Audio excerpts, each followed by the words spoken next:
The Red River Farm Network is celebrating women in agriculture. It is our special series we call Agricult-HER. First of all, we've got to thank all of our sponsors, Minnesota Soybean Research and Promotion Council, the North Dakota Corn Council, Minnesota Soybean Growers, Van On and Company, and Ag Country Farm Credit Services. And with us right now, Sarah Kuschel from Sebeka, Minnesota. Sarah and her husband Miles with the Rocking K Ranch at Sebeka. Sarah, thanks so much for joining us. Yeah, thanks for having me on. I appreciate the chance. You've got such a great story, I think. Let's maybe start right back from the beginning. I love to get everybody's backstory. How did you start in agriculture, and where did you come to? Give me the path to where we are today. Yeah, well, I mean, obviously everybody has a different path to agriculture, but something I like to remind each and every one of us is we're connected over that great thing called food. So agriculture is valued by everyone, I surely hope. Thankfully, I was lucky enough to be born into a family who was involved in agriculture. And my dad then chose to also pursue a career in ag education and was my FFA advisor in high school. So obviously I got to grow my passion for agriculture, both in my home every day and in the classroom or tagging along with him to events, or maybe it was chasing my older siblings as they were doing the same. And then I was very involved in FFA in high school and beyond, worked through those avenues and eventually got married to my high school sweetheart. And we continued to pursue those dreams and goals that we had set forth while wearing our blue jackets, and actually earned our American FFA degrees together once we were married. So probably not traditional for most FFA members, but that is definitely a fun piece of our story. We were, maybe a lot of people nowadays think we were crazy. We got married when we were 19 years old. So actually we're married when we got our American degrees and we're expecting our first child. So I had to purchase an FFA jacket for one last wear that I could wear while I was pregnant. So I never stopped to think about the looks I would get from other FFA members in that situation. But was really a cool and special time for us, as we had spent so many hours in the egg room together, and just really growing our passion for what we hope to do in the future. And then after getting married, him and I ranched with his family and really just fell into a natural spot that I was able to continue growing that ranch her, as we're talking about legacy, as the ranch is pretty cool that it was, established and put together while his grandfather was fighting in World War II and sending money home to his grandma, who actually put together the first acreage here so that when he returned from the war, they could start farming. And so has just been really fun and a huge motivator, I guess, to me to continue having those boots on the ground each and every day to ensure that opportunity and legacy is out there for obviously all of my children, but my daughters too, who I've been able to watch grow into influential young women in agriculture today. I love the FFA story. I always see on Facebook your picture of you and Miles in the blue jackets. I didn't know the backstory of the American degree and you being married and all those kind of things. So that's a real fun story. Great to learn. We've gotten to do interviews with you for kind of that whole journey, right? And you still got to learn something new about us today. Exactly. You're also involved with the Minnesota Ag in the Classroom program right now as a resource specialist. Educate me, what is that all about? Yeah, that's how I get to fuel my passion to ensure that agriculture is valued by all, and that every child knows where their food comes from, how it was produced, and got to those grocery store shelves. Because I think we learned that there was a pretty large disconnect in that cycle over the last few years. And so as the resource specialist with Minnesota Agriculture in the Classroom, I am privileged to get to work with K-12 educators across the state of Minnesota. Obviously, living in northern Minnesota, that's where I try to focus my time and leave other educators for my coworkers. But we get to get free resources into classrooms that help students learn about agriculture, maybe a future career in agriculture, and remembering that agriculture today really has a spot for each and every student. As agriculture has kind of grown and transitioned over the decades, we now need those people who have those really strong technology skills, or maybe they want to be our, farm broadcaster and help us have something good to listen to while we're in the barn or the tractor cab. So we're staying up to date on those current issues that are happening in agriculture. And so it is more than just the day-to-day farmer and rancher who's out taking care of the land and the livestock, which obviously is my favorite part. But I definitely need every other person who's part of our team, whether it's our veterinarian, our nutritionist, our accountant. And so if I can plant those seeds in our youth today so that we can, cultivate and grow that knowledge and interest in agriculture, I hope that we can have a bountiful workforce for decades, because this is an industry that I have forever been involved in and grateful for. And I want to be able to do what I can to kind of return that mentorship and interest level to the next generation. We think of our rural schools in Northwest Minnesota as an example, that they would have that connection to the farm, but that's not always the case. No, I mean, I've really come to find that even in our, little rural school in Sebeka, the kid with the actual direct connection to agriculture is getting further and further removed. And so Miles and I actually take a lot of pride in that. And we host our first graders in Sebeka to the ranch every spring, for their field trips. So I visit them periodically throughout the school year to kind of help them gain understanding and build up for what they're going to get to see. And then we come out and take them out in the pasture to see a cow and a calf, and they get to see our horses. And we look at all the different feedstuffs that we mix together to make that, mixed ration to take care of the cattle, and help them understand, just like we talk about nutrition and whether it was the food pyramid or my plate or however you learned about having a balanced diet, that we do those same things for our livestock to ensure that they're well taken care of and healthy animals, while they're in our care. That sounds amazing. Can you share what kind of reaction have you gotten from the kids? Oh, the kids are so excited. We get great questions, some that are very in depth and detailed that you can't believe came from a first grader. And then, of course, we always have kids who want to know if the milk they drink comes from our cows. And no, I raise beef cattle. My cattle are to put meat on the table so you have that valuable protein source. Or maybe you're going to use that hide to make the leather covering to your baseballs, while you're out, on the ball diamond, which is another passion of mine. So often when I'm out talking egg literacy, you'll find me with a baseball in my bag, and people are always like, why do you carry that around? Well, it's a direct connection from what I do to something that those kids value. But because I said, we're all connected around the food piece, even though, no, I'm not a dairy farmer. At the end of the day, we always go outside and make ice cream in a bag so that they can kind of learn about that process of, having the cream and getting it chilled down until we can have ice cream to enjoy together. So we try to really expose them to as much as we can, in that day, and just throughout our visits throughout the year, into their classroom as well.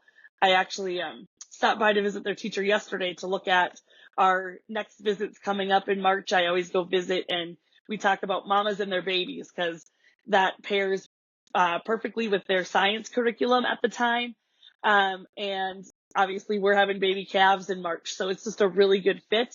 And I walked into the classroom. She didn't know I was coming to see one of our ag mags for first graders laid out on her desk, the online version pulled up on her computer screen, as she was preparing for her lessons later in the week. And so that just, really fills my cup, right, of the value of my work, not just here on the ranch, but with Minnesota agriculture in the classroom, as well, where I get to not just talk about beef cattle, but all of the other great aspects of Minnesota agriculture that is out there. You get a little shiver when you talk about that. That's really cool that happens.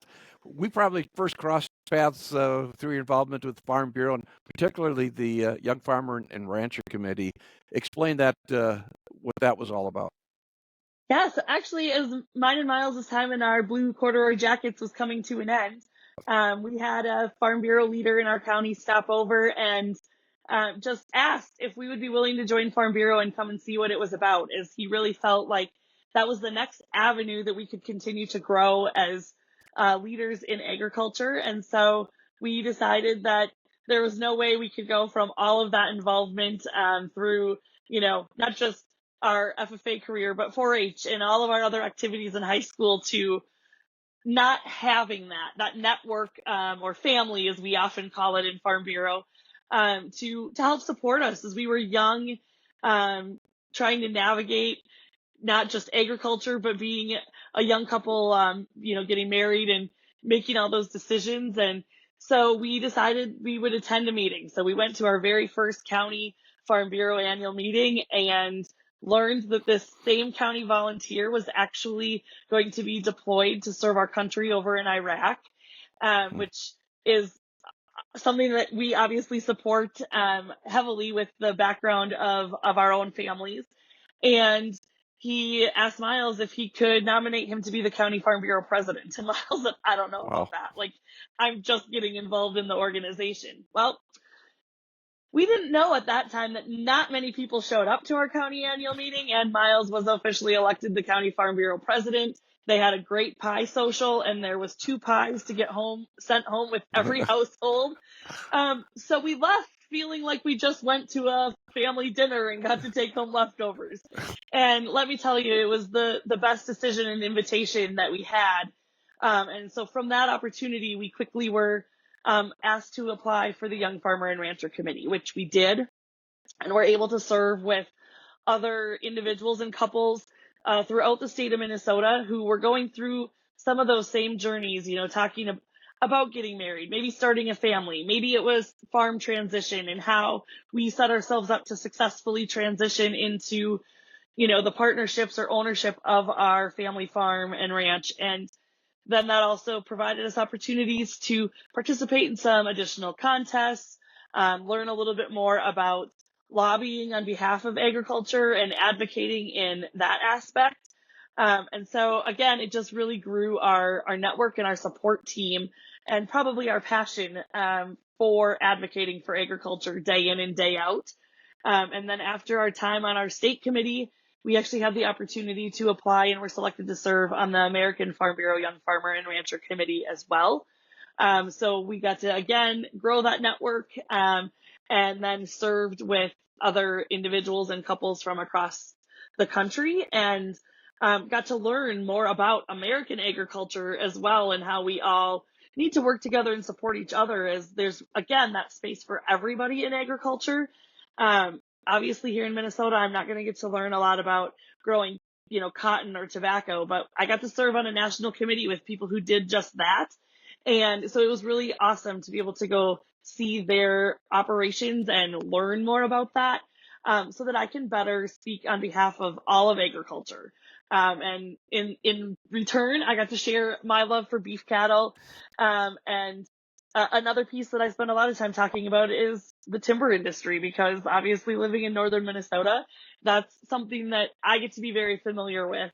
Everybody doesn't see a log truck follow their school bus in the morning, but we get to have that opportunity. And so just again, the network that is created through agriculture and the organizations that we can be part of are unbelievable. We kind of touched on FFA and Farm Bureau and Ag in the Classroom. You're involved in a lot of different things as well in the community. What motivates you to roll up your sleeves and do that? One of the biggest things that motivates me is somebody did it for me. That's how I was able to have those opportunities. And I found value in every one of them that I was able to be a part of as a kid, as a young adult, and even today as an adult.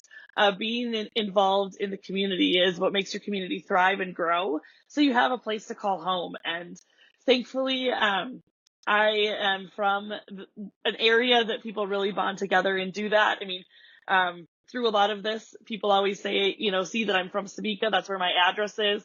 But truly, my roots tie me to a little town called Nimrod that's right on the banks of the Crow Wing River. And that's where I was born and raised. I moved 10 miles when I got married. And I I was raised in a spot that we came together to support each other in the good times and the hard times, and I want to make sure that that opportunity is there for the next generation, and that these same opportunities are in our community for them. And so that means that you have to roll up your sleeves, make the time, and dig in while it's your time to do it. It doesn't mean it has to be a life sentence, but everybody does have to take their turn. And so right now is my turn to be involved and to do those things. You mentioned your kids. I know they're very involved in a lot of things themselves. How do you nurture that? What advice do you give them as they move forward? Yeah, well, I mean, luckily they've gotten to grow up doing all of these things right alongside us. I mean, we work together each and every day, which helps really drive that passion for family and pride in what you do. But we also always have that motto that you work hard together so that you can play hard together too. So we'll try to always find time to get away and do something together, whether that's an afternoon at the baseball diamond in Nimrod to watch their uncles play baseball. Or maybe it was like yesterday. Miles and I loaded up with the Sebeka FFA and took them down to the FFA day at the Capitol. And so that meant we got to spend the day with our younger two children, helping show them the way to advocate for agriculture and things that they are passionate about. And I mean, our family doesn't discount loading up all five of us and heading to a bull sale to pick out the next breeding bulls for the ranch. And I think we just really strive to find that our time together is valued, whether it's working or finding a little bit of recreation along the way, or getting invited to come and tour somebody else's, family farm. We always love to do that and learn what's working for others, because we all do things just a little bit differently, even though we're all involved in agriculture, right? So it is definitely a challenge and a balance sometimes, especially now that our oldest is at college. It's a little bit harder to just quick decide we're going out to, dinner tonight instead of cooking at home. But it's definitely something that we value and have a priority to make sure we do spend that time together as well. I think right at the beginning you used the word legacy, and obviously that's what we do as we go about all these steps. It's pretty important. You guys are really doing the job there at what is it, Rocking Cave Ranch, right? I got it right. Yeah, yes. I mean, it is something we take a lot of pride and passion in, is continuing to grow what Miles's grandparents and parents laid forward so that we're able to do this. And we're very thankful for our extended family and friends who like to rally around us and come and help us in those times where we need more than our small team. And our hope is that we can do that, so the opportunity is here if the kids choose to come back and continue that on for the next generation. And um, I don't know, our oldest daughter served as a Minnesota State FFA officer um, a year ago, and if you happen to be at convention or tune into that, that was what her entire retiring address was centered around, was a legacy worth branding. And oh, excuse me. As a cattle rancher, you take a lot of pride in being able to put your brand on the work that you do, whether it's out in the pasture or in an office setting or attending a day at the Capitol to go advocate and lobby for the future. Wow, what a great message, Sarah. I really appreciate this. It was a lot of fun. Yeah. I will never pass up an opportunity to talk about agriculture and the value of being involved and helping tread the path for the future, so that we can all continue, raising that food and rallying around great people. Oh, you do such a great job at it. Sarah, again, thank you. Sarah Kuschel with us from Sebeka as we celebrate women in agriculture, our special series called Agricult-HER.